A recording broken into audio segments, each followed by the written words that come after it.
నమస్తే. ఇప్పుడు మీరు చూడబోతున్న వీడియో ఖచ్చితంగా మీకు ఉపయోగపడుతుంది, నచ్చుతుంది కూడా. మరి మీకు నచ్చిన విషయం నాకు తెలియాలి అంటే ఈ వీడియోని మీరు లైక్ చేయాలి, షేర్ చేయాలి, అలాగే మన ఛానల్‌ని సబ్స్క్రైబ్ చేయాలి. మీ సపోర్ట్‌ని నాకు అందిస్తారు కదూ! ఓకే.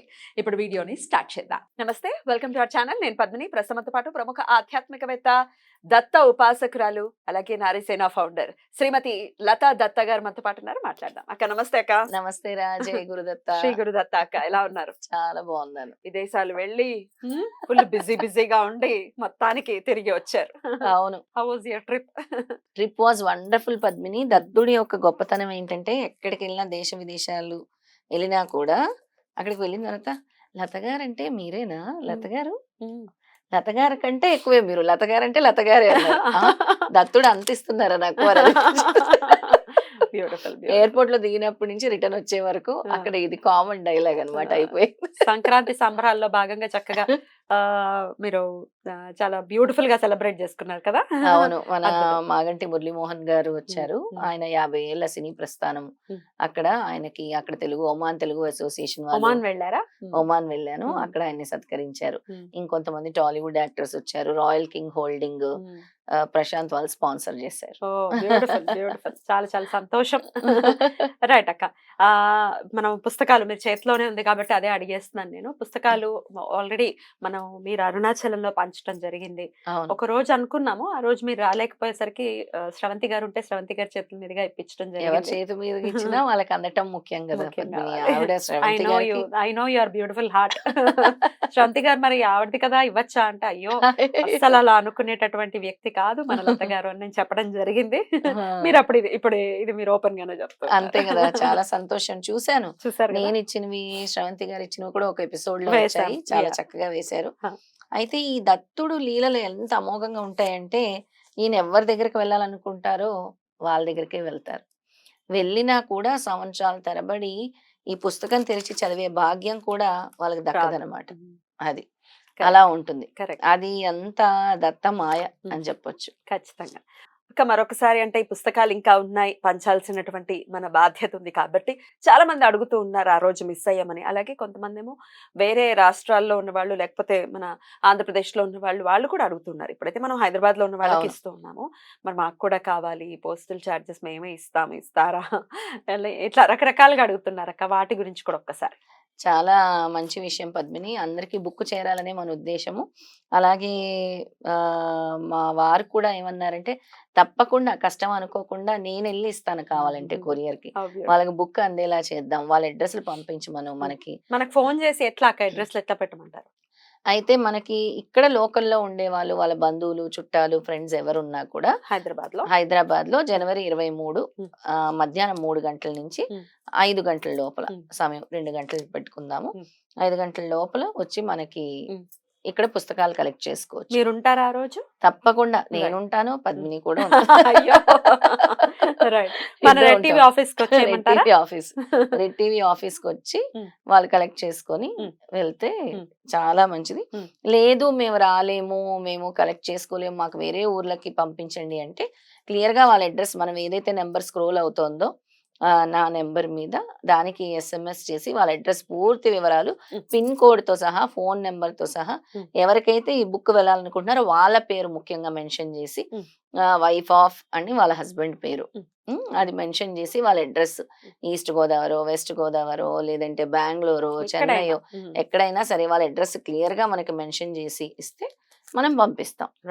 మళ్ళీ పంపించిన వెంటనే మాకు ఇంకా పుస్తకం రాలేదని కాదు, ఒక వారం లోపుగా, ఒక 10 రోజుల లోపుగా పుస్తకాలు అందుతాయి. దాని డెలివరీ ఛార్జెస్ మాత్రం మనము తీసుకుంటాం. ఎంత అవుతుందో ఆ కొరియర్ ఛార్జెస్ క్లియర్ గా వాళ్ళకి మెన్షన్ చేసి మనము దాన్ని వాళ్ళే పే చేసేసుకోవచ్చు. అలా చేస్తాం. ఎంతో అవ్వదు కాబట్టి ఆర్డర్ చేసుకోవచ్చు. అంటే ఎక్కడ మాకు బుక్ దొరకట్లేదు అనుకునే వాళ్ళు చాలా మంది ఉన్నారు పద్మిని. అలాంటి వాళ్ళందరూ కూడా దీన్ని ఉపయోగించుకోవచ్చు, వినియోగించుకోవచ్చు. బ్యూటిఫుల్ అక్క.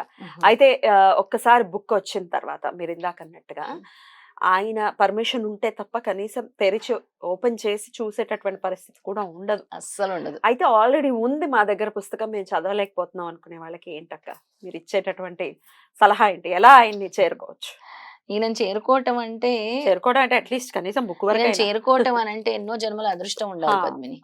ఎన్నో జన్మల అదృష్టం ఉంటే ఈ ఉమ్, దత్తుడిని మనం చేరుకోగలం. ఉమ్, నిరంతరం ఆయన నామస్మరణ గాని, ఆయన ఇంకా ఒక్కసారి మనం ఆయన్ని పట్టుకుంటే ఆయన మనల్ని వదిలిపెట్టరనమాట. అంత ఏమంటారు, అంత కరుణామయుడు దత్తాత్రేయ స్వామి. కానీ ముందు ఎందుకు మరి పరీక్షలు పెడుతున్నారు అనంటే, భగవంతుడిని చేరుకోవటం అంత సులభం కాదు గదా! నువ్వెన్ని కర్మలు చేసుంటావు, గత జన్మ కర్మలు ఎన్ని చేసుంటావు, బ్యాడ్ కర్మలు ఎన్ని చేసుంటావు, అవన్నీ కూడా ఆధారపడి ఉంటాయి. నీకు పర్మిషన్ రాలేదు అనంటే, ముందు నీలోని అహంకారం తొలగాలి. నువ్వు మారాలి. అంటే ఇప్పటి వరకు నేను జీవించే విధానం ఎలా ఉంది? నా జీవన విధానం నేను ఎలా మార్చుకోవాలి? నేను ఎవరినైనా హర్ట్ చేస్తున్నానా? నేను ఎవరినైనా మోసం చేస్తున్నానా? నేను ఎవరినైనా ఎవరి దగ్గర నుంచైనా ఏమైనా అపహరిస్తున్నానా? ఉమ్, ఎవరినైనా అవహేళన చేస్తున్నానా? ఉమ్, ఎవరి మీదైనా కుళ్ళు కుతంత్రాలతో ఉన్నానా? ఉమ్, అంటే నీ జీవన విధానం నువ్వు మార్చుకున్నప్పుడు, ఉమ్, అలాగే అవి తొలగడానికి నువ్వు ఎప్పుడైతే నామస్మరణ ముందుగా దత్త నేను మార్చుకుంటాను అని ఒక సంకల్పం చేసుకొని, నీలో మార్పు మొదలైనప్పుడు నెమ్మదిగా స్వామి పర్మిషన్ ఇస్తారు. పరితపించాలి. స్వామి నాకెందుకు ఇవ్వట్లేదు పర్మిషన్? నేనేం మారాలి? నేనేం కర్మ చేశాను? నాకు ఎప్పుడిస్తున్నావు తండ్రి అదృష్టం అని ఆయన నామస్మరణ చేస్తూ, నీలో కొన్ని మార్పులు చేసుకుంటే, ముందుగా అప్పుడు స్వామి పర్మిషన్ ఇస్తారు. చాలా మంది మొదలుపెట్టిన తర్వాత ఆవలింతలొస్తాయి. అవునా? నిద్ర వచ్చేస్తుందా? చదవలేరు. ఉమ్, చాలా మందికి నిద్రొస్తూ ఉంటుంది. ఉమ్, చాలా మందికి అర్థం గాదు. ఉమ్, చాలా మందికి అడ్డొస్తుంది. ఉమ్. లేదంటే ఇంకేవో ఇతర కారణాలు, చాలా రకరకాల కారణాలుంటాయి. అందుకే మనం అఖండ సప్తాహ సామూహిక గురుచరిత్ర పారాయణాలు చేస్తున్నాం. అవును. మరి ఇలాంటి ఈరోజు వాళ్ళందరికీ కూడా దత్తాత్రేయ స్వామి పర్మిషన్ ఇవ్వాలని. డెఫినెట్లీ ఈ రోజు గురువారం, మరి ఈ రోజు ఎక్కడైనా అఖండ దీపం వెలిగించారా? మళ్ళీ దత్త సేవలో ఎప్పుడు నిమగ్నమయ్యే ఉన్నారు. మరి అవును. ఈ గురువారాన్ని, ఈ రోజు గురువారం అష్టమి తిథి కూడా ఉంది. అవును. ఎక్కడైనా జరిగిందా? జరిగింది పద్మిని. ఉమ్. స్వామి వదిలిపెట్టరు కదా మనని.